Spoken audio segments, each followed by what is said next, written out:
अनंत धर्मणस्तत्वं पश्यन्ति प्रत्यगात्मनः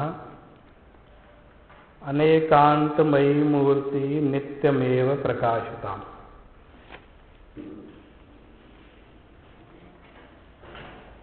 द्रव्य गुण और पर्याय, इस गंभीर विषय पर आप सभी पिछले एक हफ्ते से काफी चिंतन मनन कर रहे हैं।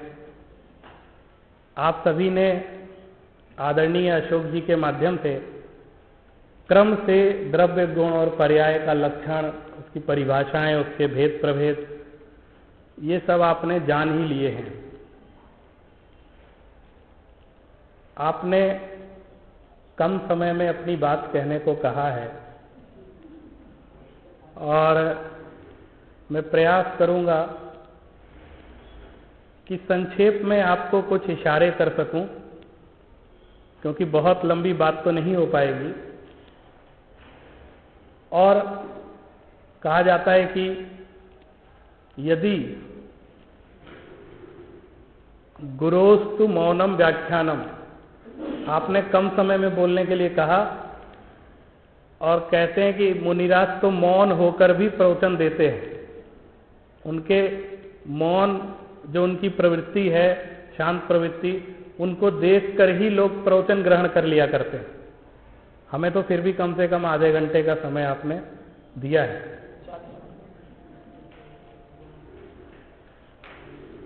आज जैसे चर्चा आपने फोन से भी सूचित किया था कि स्यादवाद और सप्तभंग के बारे में हमको थोड़ी चर्चा करनी है।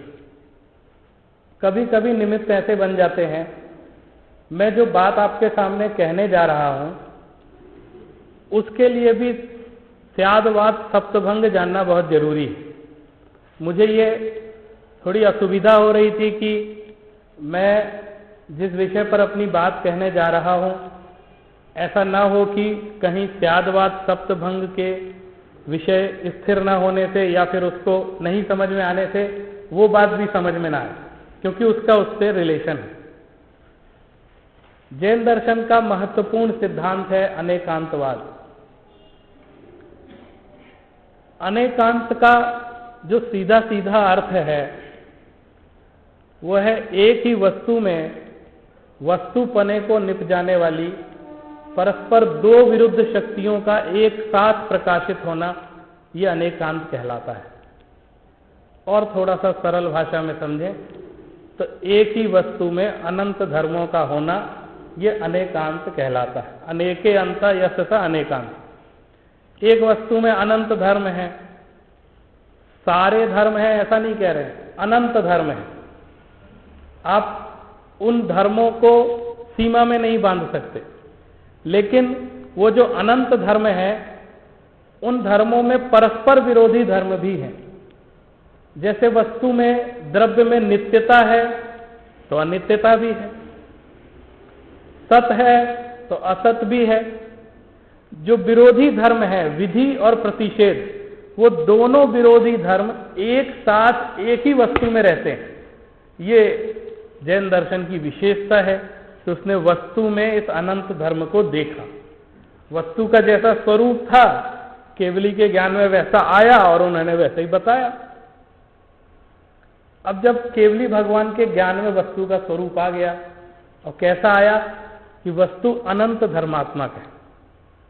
अब किसी शिष्य ने पूछा कि भगवान वस्तु का क्या स्वरूप है, आप हमें बताइए, द्रव्य का क्या स्वरूप है, आपने कैसा जाना, हमें समझाइए। तो केवली भगवान को चिंता हुई कि इस अनंत जो धर्मात्मक वस्तु है उसको मैं इनको कैसे समझाऊं, कौन सा ऐसा तरीका है जिससे मैं इनको कह करके वो बात समझा दूं। क्योंकि जो मेरे जानने में आया है, जो मैंने देखा है अतीन्द्रिय ज्ञान से, आत्मा की निर्मलता से, उसको मैं पुद्गल शब्दों में कैसे कह दूं। आप कोई भी आपको अनुभव जीवन में होता है, आपसे कोई कहे आपको कैसा लगा, तो आप उसको हूबहू वर्णन नहीं कर सकते।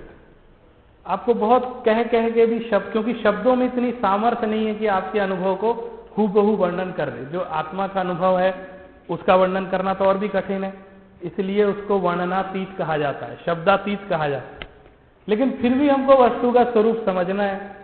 अब तीर्थंकर भगवान ने, केवली भगवान ने जो वस्तु का स्वरूप देखा अनंत धर्मात्मक, अब उसको कहें कैसे, बताएं कैसे, ये एक समस्या खड़ी।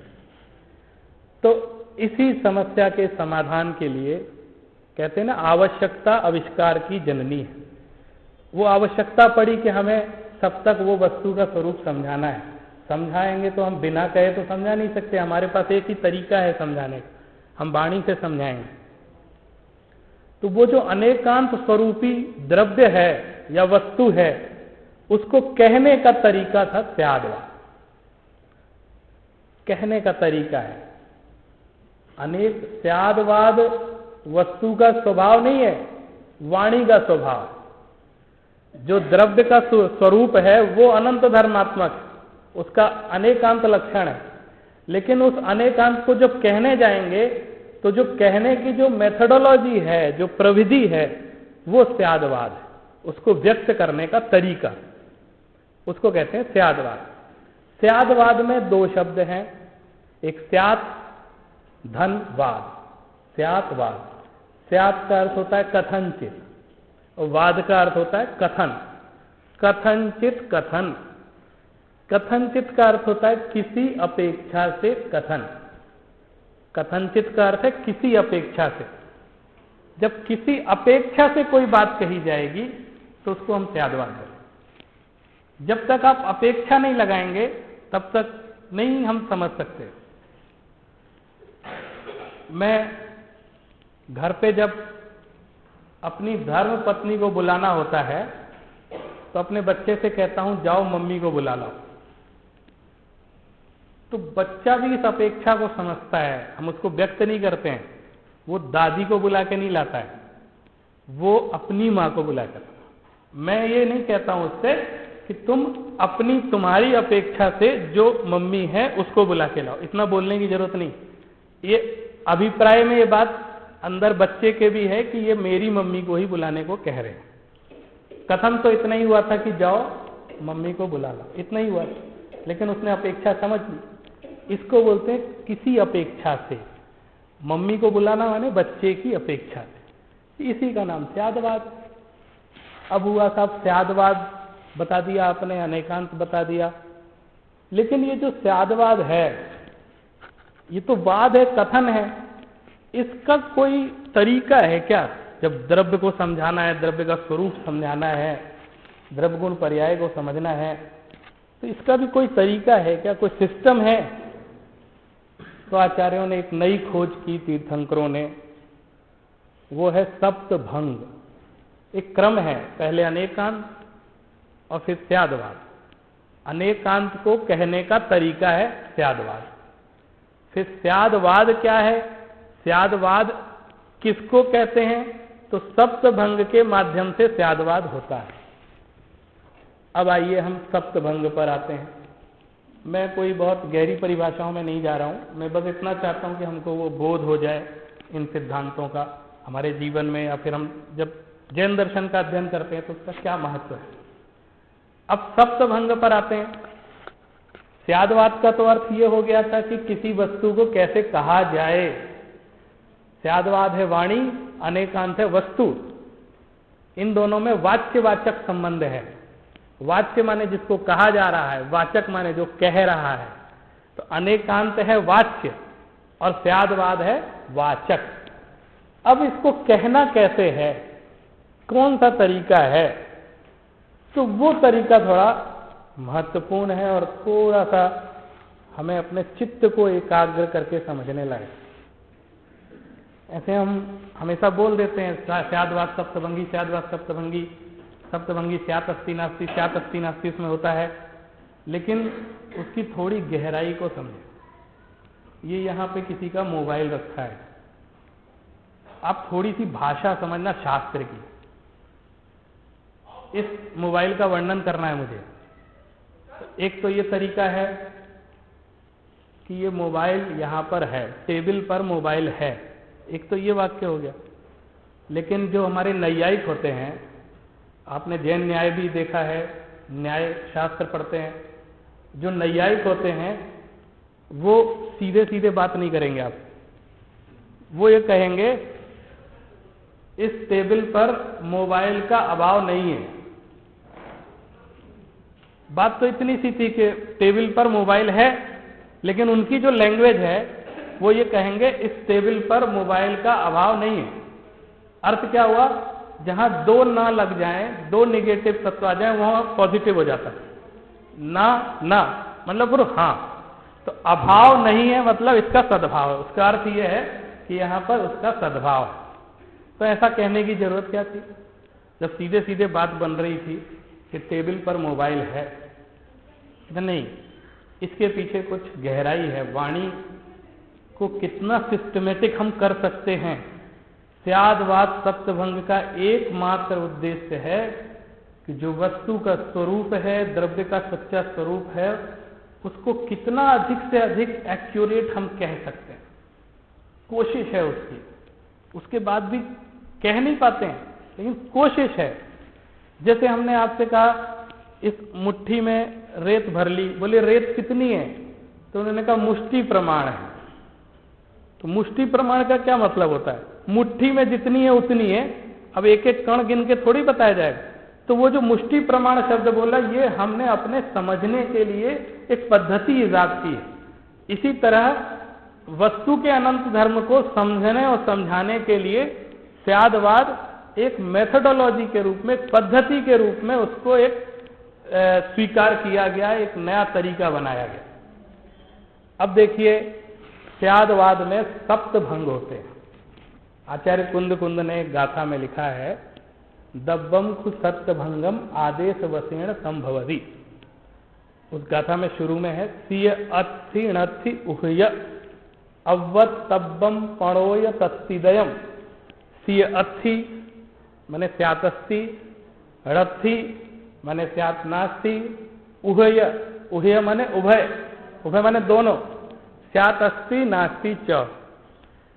सिय अत्थि णत्थि उहय अवक्तव्यम, स्यात अवक्तव्यम। ये चार भंग मूल भंग हैं। 7 भंग में स्यात अस्ति, स्यात नास्ति, स्यात अस्ति नास्ति च, फिर स्यात अवक्तव्य। ये 4 भंग, ये मूल भंग हैं। इसके बाद जो भंग आते हैं वो इन्हीं भंगों को आपस में जोड़ के अलग अलग तरीके से बाकी के 3 बनाते हैं। जैसे स्यात अस्ति अवक्तव्य च, स्यात नास्ति अवक्तव्य च, सबके साथ अवक्तव्य जोड़ते हैं, अस्ति नास्ति अवक्तव्य च, ऐसे करके 4, फिर 3, ये 7, ये हो जाते हैं। अब इसकी उपयोगिता क्या है समझने में, इसके क्या मतलब, इसको नहीं समझे तो क्या हानि है और समझ जाए तो क्या फायदा है। वस्तु का जो स्वरूप जैन दर्शन में समझाया गया है, उस अनंत धर्मात्मक वस्तु को समझने के लिए जब तक हम अपेक्षाओं को नहीं समझेंगे, तब तक हम वस्तु के सच्चे स्वरूप को नहीं समझ सकते। हम दिग्भ्रमित रहते हैं। अब देखिए, जो दूसरे दार्शनिक हैं, जैसे बौद्ध दर्शन है, वेदांत दर्शन है, उन लोगों ने स्यादवाद की आलोचना की, उसकी निंदा की। उन्होंने कहा कि जैनों का कोई ठिकाना ही नहीं है, ये मोबाइल है फिर कह रहे नहीं है, स्यात अस्ति स्यात नास्ति। बोले या तो कुछ एक ही बात हो सकती है, या तो ये होगा या नहीं होगा। फिर कह रहे हैं तीसरा, बोले है भी नहीं भी।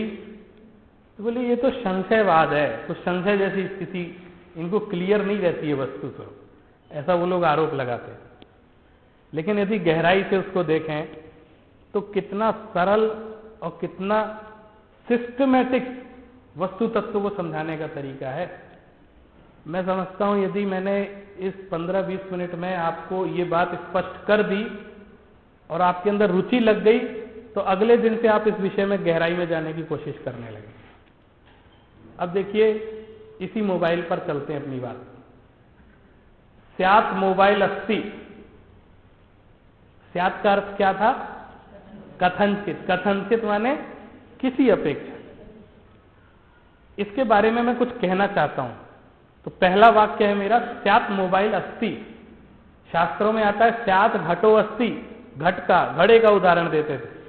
अब तो घड़े बंद हो गए, तो हमने ये दूसरे उदाहरण शुरू कर। स्यात् घटो अस्ति, स्यात् घटो नास्ति। स्यात् घड़ा है, स्यात् घड़ा नहीं है। कथनचित घड़ा है, कथनचित घड़ा नहीं है। फिर सोचा नहीं, कथनचित है भी और कथनचित नहीं भी। तीसरी बात खड़ी हो गई। फिर कहने लगे नहीं, रुको, स्यात् वक्तव्य, मैं इसके बारे में कुछ नहीं कह सकता, ये भी एक अपेक्षा है। तो बोले ऐसे कैसे समझा रहे हो, जो ये है कि नहीं क्लियर बताओ ना, जब सामने दिख रहा है। कहते नहीं, इसमें गहराई क्या है देखो। जो स्यात् पद लगाया ना, कथनचित, वो इंपॉर्टेंट, उस पर दृष्टि डालो।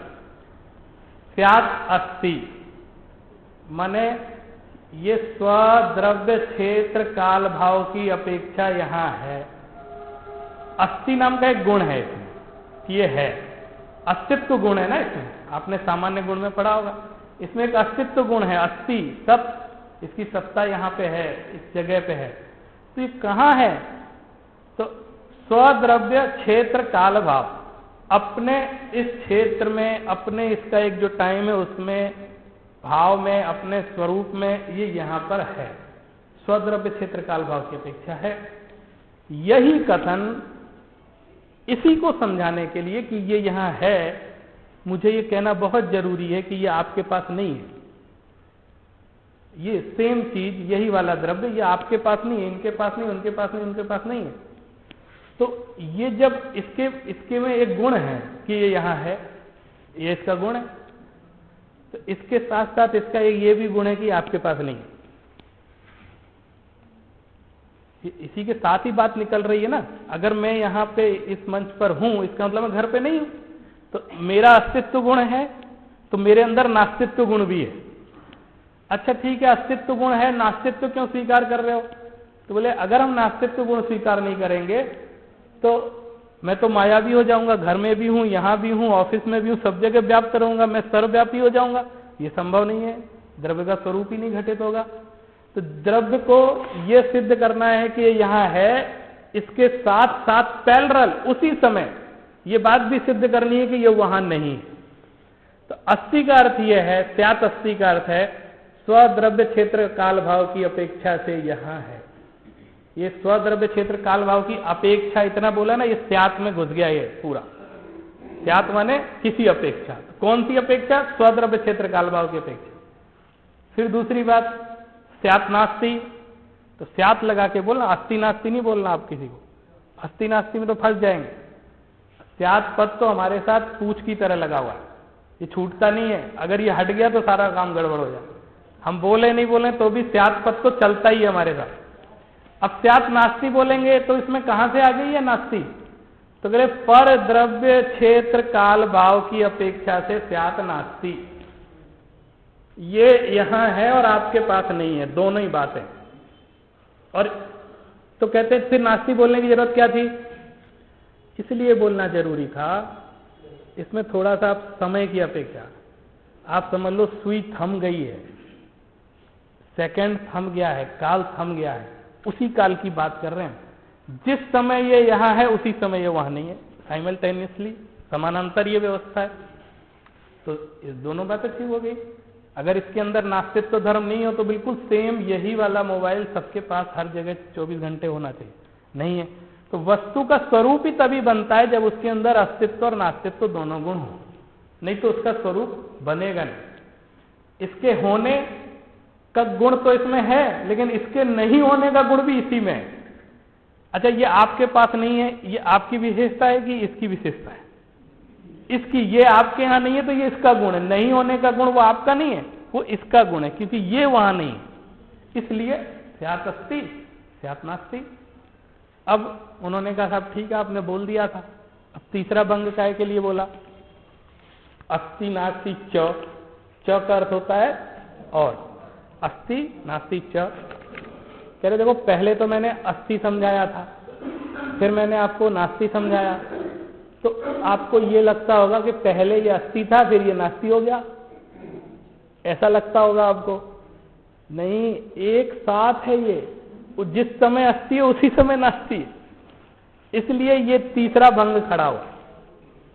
एक ही समय में स्वद्रव्य क्षेत्र काल भाव की अपेक्षा से वो वस्तु है और परद्रव्य क्षेत्र काल भाव की अपेक्षा से वो वस्तु नहीं है। एक ही समय में भेद नहीं है, वो ही समय है, समय में भेद नहीं। हमने सुई रोक दी इस समय, मैंने आपको पिछले समय में था अब नहीं है, इसकी पर्याय बदल गई, ये वाला चक्कर नहीं है। उसी समय में यहां है वहां नहीं है, इसलिए तीसरा भंग। तीसरे भंग तक तो बात समझ में आ गई ना? नहीं आई तो आप बताओ जरा, पहले दूसरे तीसरे में कोई समस्या तो नहीं है? क्योंकि इसमें हुई तो फिर चौथा गड़बड़ाएगा। तो 3 हो गया ना, इसमें कहीं संशय हो तो पूछ लीजिए, इसलिए कह रहा हूं। मैंने कोई अगर नहीं आ रही हो बात समझ में तो मैं कह रहा हूं उसको क्लियर, 3 भंग क्लियर हो गए, बहुत बड़ी बात हो जाएगी। अब चलिए 3 हो गए, 2 हुए ना, 3 हो गए, अस्ति नास्ति और अस्ति नास्ति च। अब चौथा जो मूल भंग है स्यात्, हाँ, पहले मुझे इस मोबाइल का वर्णन करना है, तो मेरा पहला स्टेटमेंट था स्यात् मोबाइल अस्ति। तो बोले ये गलत कह रहे हो, क्यों? स्यात् बोला है ना, स्वद्रव्य क्षेत्र काल भाव की अपेक्षा से है। अच्छा ठीक है, अब अगली लाइन में इसका वर्णन करो थोड़ा, तो स्यात् नास्ति। तो बोले ये क्या है? बोले दो परद्रव्य क्षेत्र काल भाव की अपेक्षा से नहीं है। ठीक है, चलेगा, दोनों बात समझ में आ गई। बोले अब कुछ और बोलो इसके बारे में, कुछ ऐसा होना चाहिए थोड़ा नया हो। 2 बातें तो तुम बोल चुके, इसके अलावा तीसरी बात जो थोड़ी भी नई हो, उसमें पुरानापन नहीं होना चाहिए, टेस्ट नया होना चाहिए, उसमें पंक्ति नई होनी चाहिए।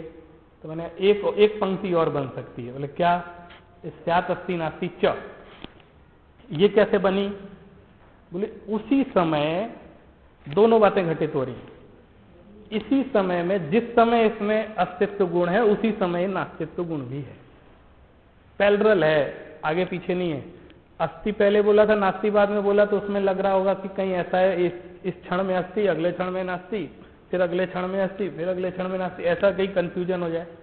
तो ये वस्तु तीसरा जो भंग है कि वो जिस समय यहां है उसी समय वहां नहीं है, स्वद्रव्य क्षेत्र का, तो च लगा के उसको दोनों को 1 मिनट साइमल्टेनियसली इसको घटित कर दिया। फिर ये हुआ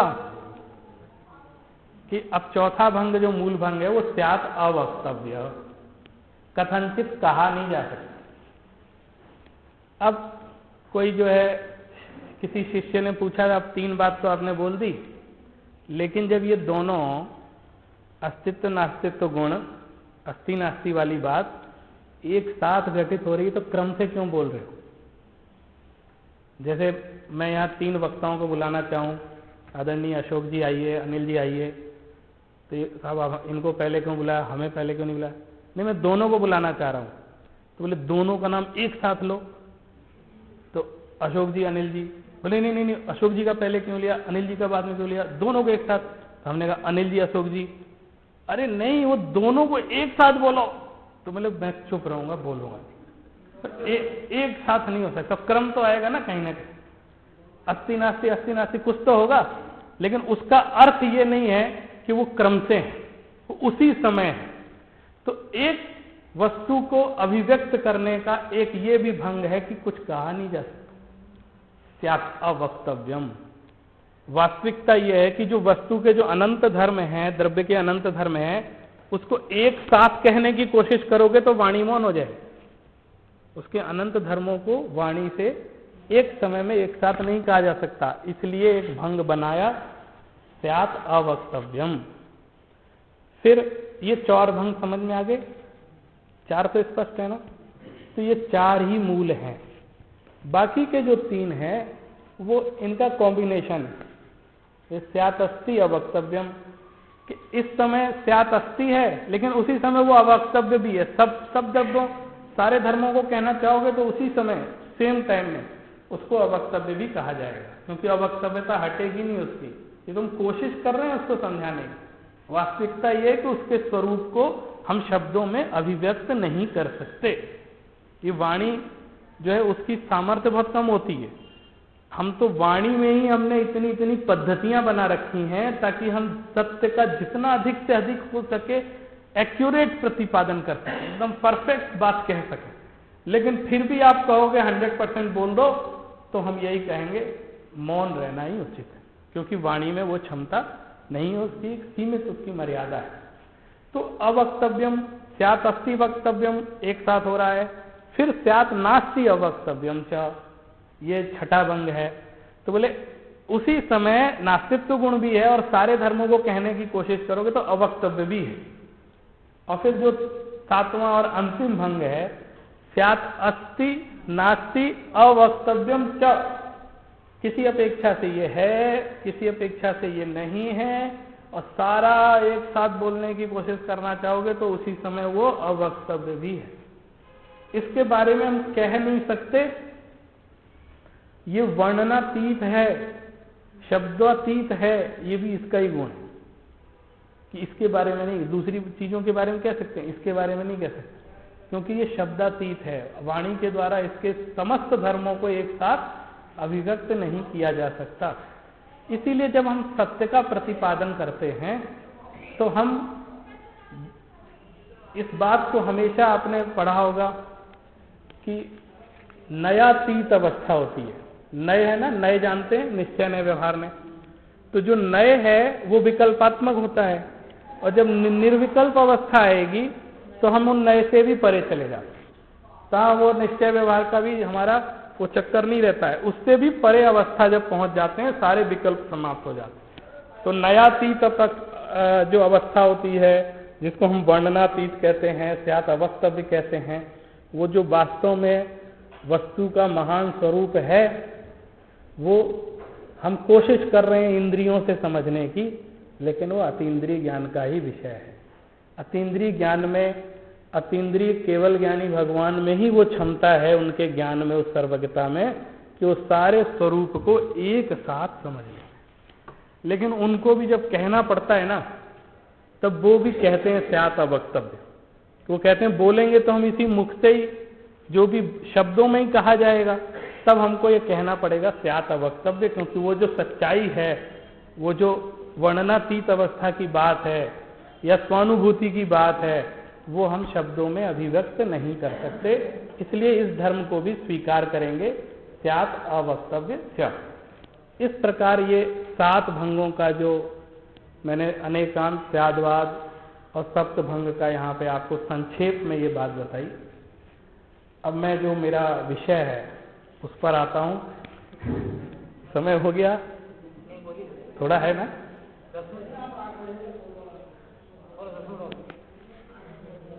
मैं जो आपसे कहना चाह रहा था,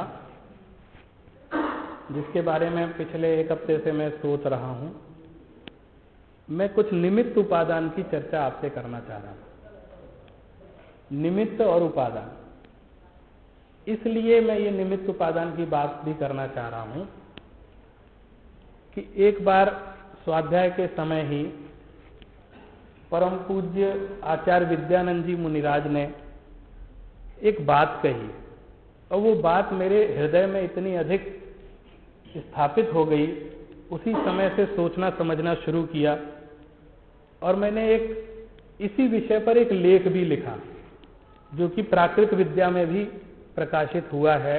महाराज जी को बहुत पसंद आया। मैं कुछ बात कहना चाह रहा था।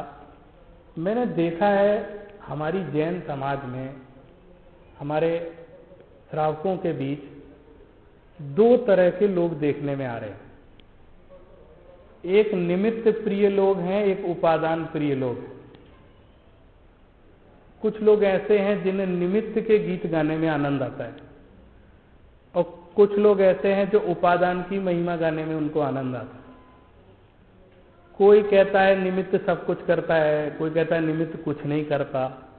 तो ये जो ऑर्थोडॉक्स है, जो कंट्राडिक्शन खड़ा हुआ है, तो इसके बारे में मुझे बहुत, चूंकि हम लोग तो जैन दर्शन के मूल शास्त्रों का अध्ययन अध्यापन कराते हैं, हवाई बातें करने की हमारी आदत नहीं है कि जो सुना बोला, जिसने कह दिया, चिंतन से चिंतन निकल रहा है, हम इन बातों पे विश्वास नहीं करते। हम तो जो ग्रंथ से निकलता है उस पर विश्वास करते हैं। तो तो उन्होंने एक वाक्य कहा, वो मैं वाक्य आपको पढ़ करके सुनाता हूं। उन्होंने एक वाक्य कहा, निमित्त कुछ करता नहीं और निमित्त के बिना कुछ होता है। तो ये पंक्ति, इस पंक्ति ने मुझे बहुत प्रेरित किया। अब ये क्या बात हुई, निमित्त कुछ करता नहीं और निमित्त के बिना कुछ होता नहीं, इसका क्या मतलब? कुछ तो, जब ये कुछ करना चाहिए तो फिर उसी से सब कुछ होना चाहिए। क्या लगा लो? हाँ, आदरणीय अशोक जी ने मुझसे कहा था, आप अपनी बात कहने के बाद 5 मिनट 7 भंग के ऊपर बोलना। लेकिन वो सीक्वेंस मैंने इसीलिए चेंज किया कि मैं जब कुछ कहूंगा उसके पहले सप्तभंग बोल दूंगा तो बात बहुत आसान हो जाएगी, क्योंकि वो सप्तभंग हमारे दिमाग में स्थापित है, तो हम उस चीज को समझ सकते हैं। थोड़ा सा धैर्य के साथ समझने की आवश्यकता है। निमित्त और उपादान, एक शब्द हम लोग बहुत सुनते हैं, अक्सर द्रव्य गुण पर्याय की चर्चा में भी आया होगा। एक कोई द्रव्य किसी का कुछ नहीं करता, ऐसा कहते हैं ना। द्रव्य पूर्ण स्वतंत्र है, किसी में छेड़छाड़ नहीं करता, एक द्रव्य दूसरे द्रव्य का कुछ कर नहीं सकता, बिगाड़ नहीं सकता, बना नहीं सकता, ऐसा हम लोग बोलते हैं। और व्यवहार में देखने में क्या आता है, उसने मुझे मार दिया, उसने मुझे नौकरी से निकाल दिया, उसने मेरा मकान तोड़ दिया, इसने मेरा ये कर दिया, इसने मुझे नौकरी दिला दी, इसने हटा दिया। तो ऐसा दिखाई देता है ना, उस द्रव्य ने ऐसा किया, सामने दिख रहा है, इसने मेरे ऊपर उपकार किया। और एक द्रव्य दूसरे द्रव्य का परिणमन नहीं करा सकता, हर द्रव्य अपने आप में स्वतंत्र है।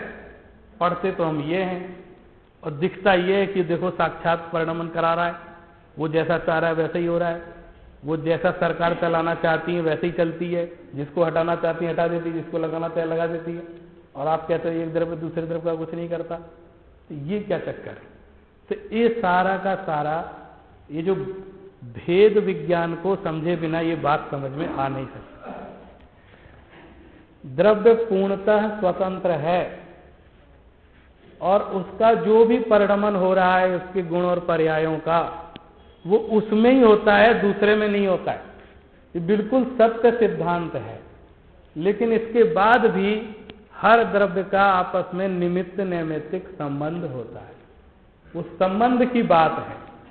और उस संबंधों से भी परिणमन होते हैं और स्वतः द्रव्य परिणमित होता है, लेकिन निमित्त का आसरा मिल जाता है।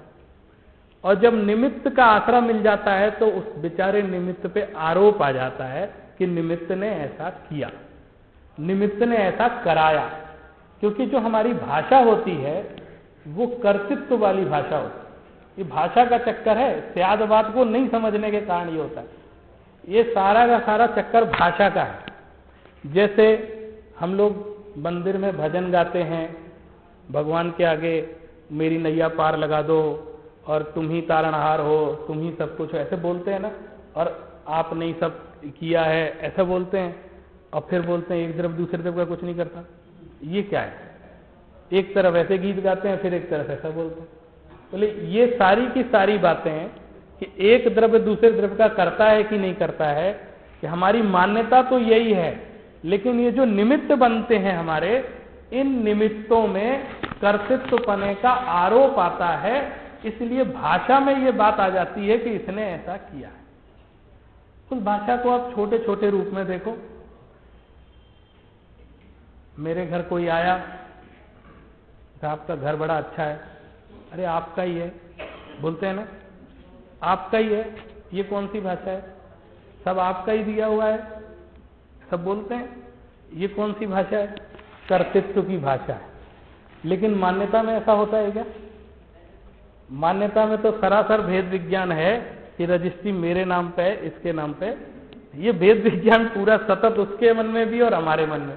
लेकिन व्यवहार में हमारे कर्तृत्व की भाषा चलती। लेकिन तत्व ज्ञान के क्षेत्र में एक समस्या ये हो जाती है कि इस चीज को हम समझ नहीं पाते हैं, और जहां कर्तापने का आरोप आता है या भाषा में कर्तापन आता है, वहां हम वास्तव में उसको कर्ता मान लेते, वहां समस्या खड़ी हो जाती है। वहां हम ऐसा, जैसे व्यवहारिक जीवन में भेद विज्ञान कर लेते हैं, वैसा हम तत्व ज्ञान के क्षेत्र में नहीं कर पाते। उसकी जो बुद्धि है ना वहां चल नहीं पाती, क्योंकि उसका उतना अभ्यास नहीं करते हैं। लेकिन व्यवहारिक जीवन में हमारे अंदर इस चीज की स्पष्ट उपस्थिति रहती है। अब देखिए, मैं एक सूक्ष्म बात कहने की कोशिश कर रहा हूं। अशोक जी, ये थोड़ा सा जो अनेकांत और स्यादवाद है, मैंने इसको निमित्त और उपादान में घटाने की कोशिश की है। हम टेक्निकल प्रोसेस से इसको समझेंगे, माने प्रवचनात्मक तरीके से नहीं कि ऐसा ऐसा है, भाषण दे करके उसको स्थापित कर दिया, ऐसा नहीं। थोड़ा सा जैसे मैंने सप्तभंग बताया ना, वैसे ही स्थापित करने की कोशिश करता। प्रत्येक द्रव्य में परस्पर विरोधी धर्म होते हैं, अस्ति भी होती है, नास्ति भी होती है। निमित्त और उपादान का अर्थ तो यहां सब लोग समझते हैं ना, कहीं कोई समस्या नहीं है ना। निमित्त माने जो कॉज, बहुत सारे निमित्त उपस्थित होते हैं जिनके कारण से घटना घटित होती है। और उपादान का अर्थ होता है वस्तु की योग्यता, उस रूप परिणमन होने योग्यता। एक कुम्हार और घड़े का उदाहरण देते हैं कि मिट्टी से घड़ा बनता है, किसके निमित्त से बनता है? कुम्हार के निमित्त से। कुम्हार ना हो तो घड़ा नहीं बन सकता, और वो कुम्हार भी अकेला नहीं बना सकता, उसके लिए उसको वो चाक चाहिए, वो एक डंडा चाहिए घुमाने के लिए, और सब उसको पूरी व्यवस्था, पानी चाहिए, सब चाहिए। तो बहुत सारे निमित्त उपस्थित होकर के उस घड़े को बना देते हैं। लेकिन लाख निमित्त उपस्थित हो जाए और मिट्टी में अगर घड़ा बनने की योग्यता ना हो तो नहीं बन सकता। मिट्टी के अंदर एक सामर्थ्य है कि वो घड़ा हो जाती है। तो मूल वस्तु ये है। अगर आप जैसे हम रेत से घड़ा नहीं बना सकते, कितने भी कुम्हार उपस्थित हो जाए वो रेत से घड़ा निर्मित नहीं कर सकते, इसलिए उसको कहते हैं योग्यता को उपादान। और निमित्त और उपादान में दोनों ही वस्तु में कैसे सामंजस्य स्थापित होता है। जैसे हमने अनेकांत और स्यादवाद का स्वरूप समझा, निमित्त को लेते हैं। निमित्त में दो धर्म की बात करेंगे, स्यात् अस्ति, स्यात् नास्ति। अशोक जी, ये मैं इसलिए बता रहा हूं, आप भी इस पर विचार करिएगा। निमित्त एक पदार्थ मान लीजिए, निमित्त एक पदार्थ है। अब निमित्त में ये घटाना जैसे मोबाइल पे घटा, तो स्यात् अस्ति, स्यात् नास्ति, तो कैसे घटेगा? निमित्त स्वद्रव्य क्षेत्र कालभाव की अपेक्षा से अस्ति और पर द्रव्य क्षेत्र कालभाव की अपेक्षा से नास्ति। अब निमित्त के लिए पर द्रव्य क्या है?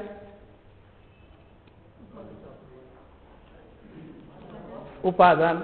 निमित्त का जो पर द्रव्य है वो क्या है? वो उपादान है। तो निमित्त अपनी अपेक्षा से तो है, लेकिन उपादान की अपेक्षा से वो नहीं है। अर्थात निमित्त निमित्त का काम करता है, उपादान का काम नहीं करता। और अगर निमित्त निमित्त का काम करे, साथ में उपादान का काम भी करे, तो कैसे चलेगा? तो बोले वो अनेकांत कहाँ रहा? अस्ति नास्ति होना चाहिए ना। वो उपादान का काम तो करेगा नहीं, वो अपना ही काम करेगा। तो अगर आपने उपादान में भी उसकी अस्ति बतला दी, तो उसका नास्तित्व धर्म कहाँ चला गया? किसका? निमित्त का। तो निमित्त अपने स्वरूप में अस्तित्व में है, स्यात् अस्ति, और पर द्रव्य यानी उपादान में नास्ति। और ये स्पष्ट है कि वो उसमें नास्तित्व है, वो पर द्रव्य में नहीं जाता है, और पर द्रव्य उसका उपादान है। ऐसा नहीं माने तो क्या होगा?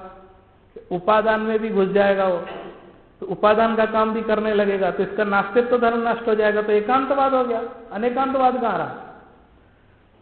अब दूसरे तरफ उपादान को लेते हैं। उपादान को भी एक पदार्थ मान के चलिए। उपादान स्यात् अस्ति, स्यात् नास्ति।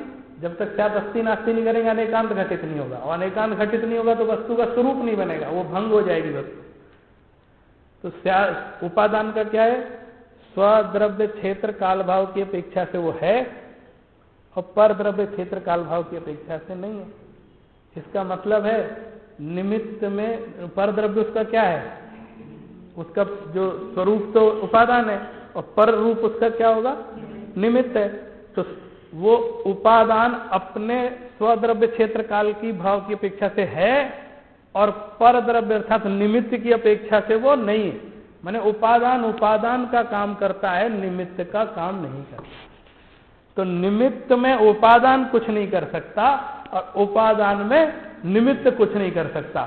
ये अनेकांत से स्पष्ट होगा।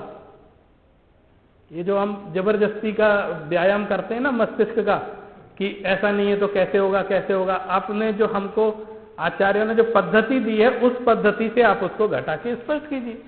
अच्छा नहीं उपादान है ना, वो कभी कभी निमित्त का काम भी करता है। नहीं ऐसा नहीं हो सकता, निमित्त है ना, वो कभी कभी उपादान भी बन जाता है साहब।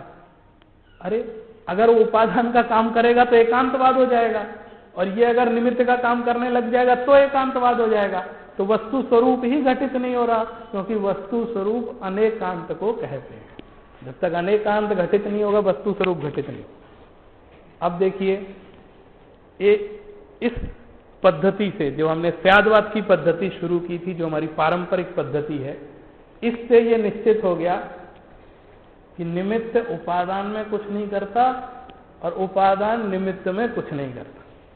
अब होता क्या है? घटना तो फिर भी घटित होती है ना, जब कुछ हो नहीं रहा फिर भी घटित होती है। तो होता क्या है? देखिए आप बिल्कुल सूक्ष्म मीमांसा में जाइएगा। एक छोटे से उदाहरण से बात बताता हूं। मैं अपने घर से निकला, एक हमारे मित्र, कोई बुजुर्ग मित्र थे, वो रोज हमसे मिलते हैं, रोज मंदिर जाते हैं, रोज हमारी उनसे जय जिनेंद्र होती है, हम जय जिनेंद्र भी करते हैं, रूटीन है। एक दिन मैं अपने घर से निकला, वो मुझे सामने मिले, तो मैंने उनसे कहा साहब जय जिनेंद्र, तो उन्होंने भी मुझसे कहा जय जिनेंद्र, और जय जिनेंद्र ऐसे किया और ऐसे ही रह गए, और ऐसे हार्ट पकड़ा और वहीं हार्ट फेल हो गया और वहीं सड़क पे गिर गए और उनका देहांत हो गया। अब सीन क्या क्रिएट हो रहा है? निमित्त कौन बन रहा है उसमें? देखा वो सारा आरोप निमित्त पे लगा दिया आपने। जो समाज है, जो दुनिया है, वो ये कहेगी, जो एक किसी की डेथ होती है तो एक कथा बनती है, वो कथा कई महीनों तक चलती है, हर एक की जबान पे वो एक, आप सुनिएगा वही डायलॉग, वही बातें शुरू हो जाएंगी कि साहब ये जा रहे थे मंदिर, उधर से वो जैन साहब आए, उन्होंने जय जिनेंद्र किया, और जैसे ही किया उन्होंने ऐसे पकड़ा और तुरंत हाथ पे लग गए। तो अर्थ क्या निकाल रहे हैं? ना ये जय जिनेंद्र करते और ना ये मरते। ये निकला ना रिजल्ट। तो हमने जय जिनेंद्र किया तो क्या मेरे जय जिनेंद्र करने से मरे? और अगर ऐसा था तो मैं कितने साल से उनको जय जिनेंद्र कर रहा हूं, उसका फर्क आज ही पड़ा। मतलब जय जिनेंद्र करने से नहीं मरे, लेकिन दुनिया में हल्ला क्या हुआ कि इन्होंने किया और वो गए। तो बोलने की भाषा ऐसी आई कि मैंने उनको मारा, मेरे जय जिनेंद्र ने उनको मारा। जबकि स्थिति आप किसी डॉक्टर से समीक्षा करवाइए कि साहब पिछले 2 साल से बीमार चल रहे थे, एक बार इनको छोटा सा अटैक पहले पड़ चुका था, ये सब बाईपास वगैरह हो चुका था, स्थिति खराब चली रही थी, किसी तरह मंदिर जाते थे। उस दिन वो उपादान पकड़ा था और पकते उनकी आयु पूर्ण होने की बिल्कुल स्थिति आई थी, और वो तो मेरा दुर्भाग्य था कि मैं उस समय वहां जय जिनेंद्र करने खड़ा हो।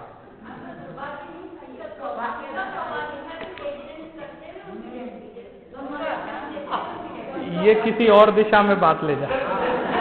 अच्छा हुआ कि वो जिनेंद्र शब्द सुन करके मरे। मैं टेक्निकल बात पे ही रहना चाहता हूं, मैं प्रवचन करने नहीं आया हूं, मैं वो बात भी बोलता नहीं था। मैं निमित्त उपादान आपको समझा रहा हूं कि आरोप किस पे आया? निमित्त पे। तो निमित्त ने किया क्या? इसके ऐसा कहीं लग रहा है कि निमित्त ने किया, लेकिन निमित्त रहता जरूर है। निमित्त के बिना कुछ होता नहीं है। इसीलिए वो आचार्य श्री का वाक्य मुझे, निमित्त कुछ करता नहीं और निमित्त के बिना कुछ होता नहीं। मैंने कुछ ना कुछ बात तो है कि मैं गया, वो झुके, कुछ तो हुआ, लेकिन मैंने जो परिणमन किया वो मेरा स्वतंत्र खुद का परिणमन था, और उन्होंने जो परिणमन किया उनका स्वतंत्र परिणमन था। हम दोनों का आपस में कर्ता कर्म संबंध नहीं था, निमित्त नैमित्तिक संबंध। निमित्त नैमित्तिक संबंध को हम कर्ता कर्म संबंध मान लेते हैं और यही हमारी भूल खड़ी हो जाती है। जो कहते हैं ना, मूल में भूल रह गई। अब ये जो भूल हमारी खड़ी होती है, इसके कारण ही सारा का सारा जो भेद विज्ञान समझने की प्रक्रिया है वो खराब हो जाती है। कुछ ये कहते हैं साहब, हम इन सब क्रियाकांडों से क्या मतलब, अभिषेक पूजन से क्या मतलब, हमारी तो आत्मा शुद्ध होनी चाहिए, उसके अलावा कुछ नहीं चाहिए, मतलब कोई निमित्त की जरूरत नहीं है, कुछ नहीं है। और कुछ क्या है, आत्मा फात्मा क्या होती है, यही करो जो हो रहा है, इसके अलावा कुछ नहीं है दुनिया में, ऐसे इसी को करने से धर्म होता है। तो मैं ये कहना चाहता हूं, दोनों ही गलत दिशा में जा रहे हैं। दोनों को, दोनों का महत्व समझना चाहिए। ये अनेकांतवाद है। निमित्त से भी होता है। जब हम अभिषेक करते हैं या हम पूजन करते हैं तो उस निमित्त से भावों में निर्मलता आती है, वो भी होता है। लेकिन ये भी निश्चित है कि अकेले अभिषेक करने से और पूजन करने से भावों में निर्मलता नहीं आएगी, जब तक हमारी आत्मा उसके लिए पुरुषार्थ नहीं करेगी। ऐसा नहीं है कि जितने करते हैं उनकी आत्मा निर्मल ही होती है, ये भी गारंटी नहीं। दोनों ही बातें हैं। तो इस निमित्त और उपादान को हम समझेंगे, तभी हम वास्तव में द्रव्य की जो स्वतंत्र सत्ता है और द्रव्य की स्वतंत्र सत्ता के साथ साथ द्रव्य की जो एक कथनचित पराधीन सत्ता है कि द्रव्य पूर्ण स्वतंत्र होते हुए भी किसी नियम से बंधा हुआ है, वो ऐसा पूर्ण स्वच्छंद नहीं है, वो एक सिस्टमैटिक तरीके से प्रयुक्त होता है। अब मैं अपनी बात को थोड़ा समापन की तरफ ले जा रहा हूं और एक छोटी सी बात कह के अपनी बात समाप्त करता हूं। अध्यात्म की भाषा, इस पर मैं थोड़ा आजकल प्रयोग कर रहा हूं। अध्यात्म की भाषा क्या है? एक दर्शन है वेदांत दर्शन, आपने सुना होगा। उनका एक बहुत बड़ा सूत्र है, ब्रह्म सत्यम जगन मिथ्या। ब्रह्म ही सत्य है, जगत मिथ्या है। आप हम जो दिख रहे हैं, माइक टेबल कुछ सब मिथ्या, बोले कुछ नहीं, माया है। ये सब माया माने इसकी वास्तव में सत्ता नहीं है, ये सब भ्रम है, हमें दिख रहे हैं। तो सत्ता किसकी है? वास्तव में एक परमात्मा ब्रह्म की सत्ता है और जगत में सब पदार्थ असत हैं उनके अलावा, ऐसा वो मानते हैं और प्रतिपादन करते हैं और सिद्ध भी करते हैं। जबकि सब वस्तु सामने दिख रही है, अनुभव में आ रही है, उसकी सत्ता अनुभव में आ रही है, फिर भी वो कहते रहते हैं। एक वो पद्धति है, वो बड़ी माने सुपरलेटिव डिग्री में चलती है वो पद्धति पूरी। हम भी कभी कभी उस पद्धति के शिकार हो जाते हैं और हम भी ये कहने लगते हैं बस इसके अलावा कुछ नहीं, सब निमित्त बेकार, सब बेकार, ऐसा बोलने लग जाते हैं। तो ये भी गड़बड़ है। होता क्या है, मैं आपको एक बात बताता हूं। अध्यात्म की जो भाषा है ना, वो थोड़ी भाषा ऐसी होती है जिसमें अभिप्राय कुछ और रहता है, वक्तव्य कुछ और रहता है। उसकी गहराई को समझने की जरूरत है। जैसे एक लड़का बहुत बदमाशी करता है और बात नहीं मानता है, पिताजी से झगड़ा हो चुका कई बार और बहुत अपराध कर रहा है, सब कर रहा है। तो अंत में पिताजी ने उसको गुस्से में कह दिया कि आज से तू मेरे लिए मर गया। अब ये इस लैंग्वेज का क्या अर्थ है? आज से तू मेरे लिए मर गया, तेरा मेरा कोई संबंध नहीं। मैं अखबार में निकलवा देता हूं कि ये कुछ भी करेगा, मेरी कोई जिम्मेदारी नहीं है, जगत में जाके कुछ भी करे, इससे मेरे कोई लेना देना नहीं, कहीं से कोई नामो निशान नहीं। ये अध्यात्म की भाषा है। उसका अर्थ क्या है? क्या वो लड़का वास्तव में मर गया? क्या वास्तव में पिता पुत्र का संबंध समाप्त हो गया? ये जो वास्तविक जो व्यवस्था थी कि उसका वो पुत्र है, इस स्थिति को नहीं बदल सकते, सत्ता को नहीं बदल सकते आप, लेकिन उसका अभिप्राय बदल गया। मेरे लिए मर गया का अर्थ है जैसे कोई ना हो और तुम हो, मेरे लिए कोई फर्क नहीं पड़ता। वस्तु हटाने से मतलब नहीं है। इसी तरह जब अध्यात्म में हम बहुत गहराई में जाते हैं, तब व्यक्ति एक शब्द बोलता है कि निमित्त कुछ नहीं करता। उसका अर्थ ये नहीं है कि निमित्त होता नहीं। कुछ नहीं करता माने मैं निमित्त के पराधीन नहीं हूं, मैं उपादान के स्वाधीन हूं, मैं निमित्त के वशीभूत नहीं हूं। तो वो जब इस चीज को बहुत अधिक रियलाइज करता है तो वो ये कह देता है निमित्त कुछ नहीं करता। तो जब वो कुछ नहीं करता बोलता है तो ऐसा लगता है कि निमित्त की सत्ता का निषेध कर रहा है। इसी जैसे वो लड़के से कहता है ना कि ये मेरे लिए मर गया समझो, क्योंकि उसको उसकी उपेक्षा करनी है। तो शास्त्र में निमित्त का निषेध नहीं है, निमित्ताधीन दृष्टि का निषेध है। इस पद्धति को हमें समझना होगा। निमित्ताधीन दृष्टि समझ रहे हैं ना? मैं पढ़ने में कमजोर हूं, कोई मुझे पढ़ा दे, कोई मुझे पढ़ा दे, कोई मुझे पढ़ा दे, घूमते फिर रहे हैं, कोई ट्यूशन कर दे, कोई समझा दे, और लाख दुनिया का ट्यूशन वाला आ जाए, कितनी महंगी वाला, खुद जब तक पढ़ने नहीं बैठेगा तब तक इसका करना। तो एक होते हैं कोई मेरा कुछ कर दे कर दे कर दे, तो जो निमित्ताधीन दृष्टि है तो उसको समझाते हैं तुम अपनी योग्यता की तैयारी करो, निमित्त तो अपने आप उपस्थित हो जाएगा, तुम निमित्त से ही पास होगे, निमित्त भी मिलेगा तुम्हें। अगर तुम्हारी अंदर की रुचि है, पुरुषार्थ है, तैयारी है, तो समझाने वाले गुरु भी मिल जाएंगे। और अंदर की तैयारी नहीं है तो लाख गुरु खड़े हो जाए तो भी तुम्हें समझा नहीं सकते। तो ये निमित्त और उपादान की व्यवस्था है। और यदि हमें द्रव्य के सच्चे स्वरूप को समझना है, उस द्रव्य की पूर्ण स्वतंत्रता का जो एक सिंहनाद किया गया जैन दर्शन में, उसको समझना है, तो हमें निमित्त उपादान को, निमित्त नैमित्तिक संबंधों को, इन सब की बड़ी गहन मीमांसा है, उनको समझेंगे तो हम जल्दी ही अपने जो जैन दर्शन का तत्व ज्ञान है उसको समझ करके हम जो शाश्वत सुख है उसकी प्राप्ति का उपाय कर पाएंगे। बस इसी बात को कहकर मैं अपनी वाणी को विराम देता हूँ। आप सभी यहाँ द्रव्य गुण पर्याय पर इतना अच्छा चिंतन कर रहे हैं, यह जानकर मुझे इसलिए भी प्रसन्नता हो रही है क्योंकि दिल्ली में ऐसी चर्चाएं सुनने सुनाने को कम मिलती हैं, और अगर ऐसा प्रयास हुआ है और इस तरह चल रहा है तो मुझे बहुत प्रसन्नता है। आप सभी को जय जिनेंद्र और धन्यवाद के साथ। मैं सारी बातें नहीं कह पाया, इसमें वो सारी बातें टाइप की हुई हैं और उसकी कुछ प्रतियां अनिल जी के पास भी हैं, तो आप ले सकते हैं, उसको पढ़ सकते हैं। धन्यवाद।